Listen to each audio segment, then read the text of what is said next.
Salut! Tout d'abord, je voulais vous remercier pour votre engouement et pour l'accueil de la dernière vidéo. Je m'y attendais vraiment pas du tout et ça m'a fait super plaisir, donc merci. Et comme ça vous a plu, aujourd'hui on va se retrouver pour l'histoire d'une autre femme inspirante que j'ai envie de vous raconter. Et c'est parti! C'est Clémentine Delay, une Française qu'on va mettre à l'honneur dans cette vidéo. Sa particularité, elle portait la barbe.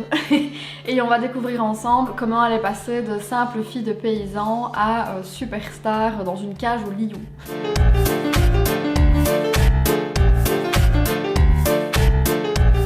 Clémentine Clateau, née le 5 mars 1865 à Chamouzet dans les Vosges. Ses parents sont agriculteurs et donc elle travaille dans les champs. C'est une petite fille robuste, costaude, qui n'a pas peur de l'effort et on dit même qu'elle est solide comme un gars. Et comme les petites filles et les jeunes filles de son époque, elle apprend à coudre et à broder. À 14 ans, Clémentine entre dans la puberté et donc sa pilosité, entre autres, se développe. Jusque-là, rien d'anormal, sauf qu'elle commence déjà à arborer un duvet. À 18 ans, Clémentine porte une moustache. Elle a d'abord honte de sa pilosité, qui reste importante malgré le rasage. Mais elle est toutefois décrite comme une femme très féminine et coquette. En 1885, Clémentine se marie et épouse Joseph Delay, qui est boulanger à Thaon-les-Vosges et que la pilosité ne dérange pas. Elle travaille donc à la boulangerie avec lui et vend son pain. 7 ans plus tard, ils ouvrent un café qui s'appelle le Café de la Femme à Barbe et qui a un énorme succès. Clémentine a un sens inné des affaires et elle profite de sa notoriété. Elle se fait photographier pour créer des cartes postales qu'elle signe contre rémunération et sur lesquelles elle appose un cachet pour éviter les contrefaçons. Elle va aussi faire une demande auprès du ministère de l'Intérieur pour pouvoir porter des habits d'hommes et se travestir en dehors des périodes de carnaval.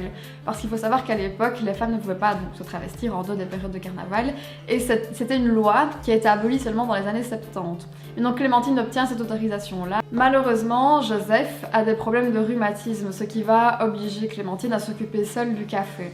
Et donc elle va essayer de rendre la vie la plus simple et agréable possible pour son mari. Par exemple, elle va lui offrir un poney et son attelage afin qu'il puisse se déplacer à sa guise. Et elle va aussi lui acheter un jardin. C'est drôle. Ouais, la meuf elle achète un Shetland et une calèche à son mari pour qu'il puisse se promener. Et donc elle va aussi lui acheter un jardin pour qu'il puisse profiter du beau temps. Et tout ça, c'est grâce à l'argent des cartes postales. C'était avant Instagram. C'est ça, c'est une influenceuse influenceuse à cartes postales. C'est ça. En 1901, Clémentine a alors 36 ans. Elle se rend à Nancy dans une foire où elle va voir pour la première fois une femme à barbe exposée. Elle va rigoler de voir cette femme à barbe qu'elle trouve qui a beaucoup moins de pilosité qu'elle, c'est pas français mais vous avez compris. Il va dire si elle est exposée avec son peu de barbe, moi qu'est-ce que je peux faire? Un passant va mettre Clémentine au défi de se laisser pousser la barbe contre 500 francs. Elle va accepter le défi même si elle ne verra jamais la couleur de l'argent, mais c'est ça aussi qui va créer le début de son futur succès. Donc le café de Clémentine gagne encore en notoriété et elle arbore maintenant une magnifique barbe en double panache de 35 cm de longueur. Donc comme on l'a dit, Clémentine est une femme costaude. On estime qu'elle pèse près de 100 kg. C'est une femme très très vigoureuse et forte comme pas à deux. Et du coup elle n'a aucune difficulté à jeter dans la fontaine les clients un peu trop saouls qui l'ennuient trop. Et donc elle arrivait à rembarrer les courtisans parce qu'elle avait beaucoup de courtisans. Pendant la guerre 14-18, Clémentine devient la mascotte des poilus. Les poilus, c'est quoi?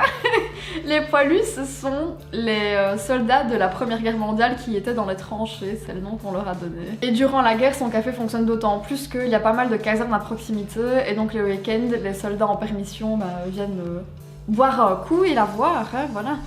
Faudrait te prendre des accents liégeois tout le temps. Suite à la guerre, ils ont également adopté une orpheline de guerre qui s'appelle Fernande et qui a 5 ans à l'époque. Après la guerre, le couple donc Joseph et Clémentine, déménagent à Plombières où ils vont ouvrir un magasin de lingerie. On passe d'une boulangerie à un café, un magasin de froufrou, ça s'appelle. En 1928, des suites de ces maladies, Joseph décède. Clémentine et Fernande retournent donc à Thaon-les-Vosges où Clémentine va ouvrir un nouveau bistrot qui s'appelle le Palace Bar dans lequel elle aura un perroquet et où elle organisera des cabarets et des cafés-concerts. C'est le début des cafés-concerts. Alors, son succès est énorme à tel point qu'elle va poser avec des sommités comme le prince de Galles ou le Shah de Perse. Donc le ça c'est le dirigeant perse. Clémentine est approchée par Phineas Taylor Barnum, un célèbre directeur de cirque américain. Et par cirque on entend évidemment les freak shows ou les foires aux monstres. Donc c'était des expositions en fait de personnes difformes, mal formées, les siamois, les femmes à barbe, ce genre de choses. Donc super morbide, on adore. En vrai moi j'aime trop regarder, j'ai un dictionnaire médical des années fin 1800, début 1900 où t'as toutes les malformations expliquées avec des photos. J'aime trop. C'est majestueux. Il est là si tu veux. J'adore. On verra plus tard, énorme. on aura le temps. J'aime trop. Barnum veut qu'elle participe à des expositions et malgré la coquette somme proposée, elle refuse et préfère rester auprès de sa famille. Pour l'anecdote, c'est de cet homme que vient l'effet Barnum qui consiste à écrire des généralités pour qu'un maximum de personnes s'y retrouvent, comme par exemple avec les horoscopes. Cependant, Clémentine va quand même tenter une expérience dans un cirque et pas des moindres, puisqu'elle va accepter de passer la journée enfermée dans une cage avec des lions, à signer des cartes postales et à boire du champagne. Mais quand t'as des gens comme ça, qu'est-ce que tu veux faire de plus quoi? Toi ta vie elle est nulle. La meuf elle a bu du champagne avec des lions. Autre anecdote drôle, elle va se rendre un jour en Angleterre au Crystal Palace pour une autre exposition et on va devoir ajouter sur son passeport la mention femme à barbe parce qu'elle portait confusion aux frontières.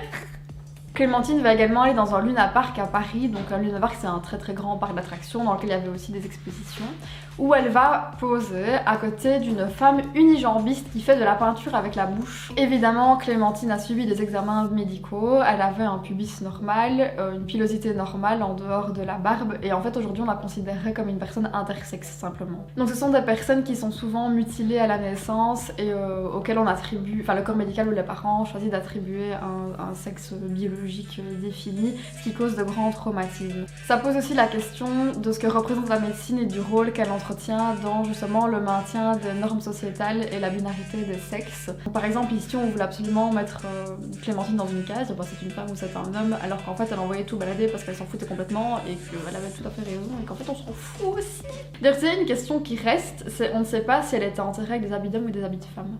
Contrairement aux autres femmes à barbe, Clémentine n'était pas exploitée, elle était fière, elle était respectée et surtout elle s'aimait, elle n'aimait pas s'exhiber et elle a juste mené sa vie comme elle l'entendait en l'utilisant bien au final puisque ça a quand même été une businesswoman de qualité. Pour elle, elle était simplement une femme à barbe, elle revendiquait autant sa féminité que sa pilosité, et d'ailleurs elle disait que la barbe n'était pas que l'apanage d'un mâle. Elle a posé la question du norme et du genre, elle s'amusait beaucoup de son androgynie, et d'ailleurs elle a eu une petite anecdote supplémentaire, on n'en peut plus les anecdotes de Clémentine, mais c'est trop bien. Un jour, elle était dans un centre commercial, elle a rencontré donc une vendeuse qui l'avait vue une première fois en femme et qui l'a revoyée ici habillée en homme, qui l'a pas reconnue. Et la vendeuse a flirté avec Clémentine sans savoir que c'était elle, en lui parlant de la fameuse femme à barbe qui était passée une heure plus tôt d'ailleurs, donc vraiment pas très fut la meuf. Et elle a commencé à flirter avec Clémentine et Clémentine évidemment ça lui a bien plu et elle s'en est très fort amusée. Cette histoire-là. Moi je trouve ça ouf, cette meuf est géniale. Et pour reprendre le concept de com qu'on avait expliqué dans la précédente vidéo avec Florence Foster Jenkins, on peut aussi dire que Clémentine rentrait complètement dans ce genre-là d'absurdité et de c'est tellement absurde que c'est chouette en fait. Clémentine Delay décède le 5 avril 1939 à Thaon-les-Vosges. Comme dernière blague ou dernière anecdote, elle exigera que son épitaphe soit le suivant: CJ Clémentine Delay, femme à barbe. Il faut que j'arrête de rire à chaque fin de phrase, mais je peux pas arrêter de rire, cette femme est merveilleuse. Si vous voulez, il y a une exposition à la maison du patrimoine local de Thaon sur Clémentine donc, et la majorité des objets qui sont présents ont été légués par son petit-fils. C'était l'histoire de Clémentine Delay, une autre femme inspirante qui a marqué l'histoire et maintenant nos esprits. Dites-moi si vous avez trouvé son histoire aussi folle et farfelue que celle de Florence Foster Jenkins qu'on a vue la dernière fois. Moi je trouve ça vraiment cool en tout cas que des femmes à l'époque puissent vraiment s'affirmer et s'émanciper dans leur rôle de femme en dehors justement des normes sociétales qui empêchaient un peu les femmes d'exister au final à cette époque. Donc je trouve ça cool qu'elles aient pu casser les barrières et faire leur truc quoi. La prochaine vidéo sera sûrement, probablement un portrait aussi, mais dans un style complètement différent puisqu'on parlera d'un tueur en série surnommé le vampire. Donc voilà, c'est tout pour moi, merci d'avoir regardé la vidéo jusqu'au bout, n'oubliez pas de mettre un like, de mettre un commentaire, de vous abonner, de flatter mon ego, de partager la vidéo, et d'envoyer du love, et merci beaucoup. Bisous. Je me casse. Salut, au mois prochain.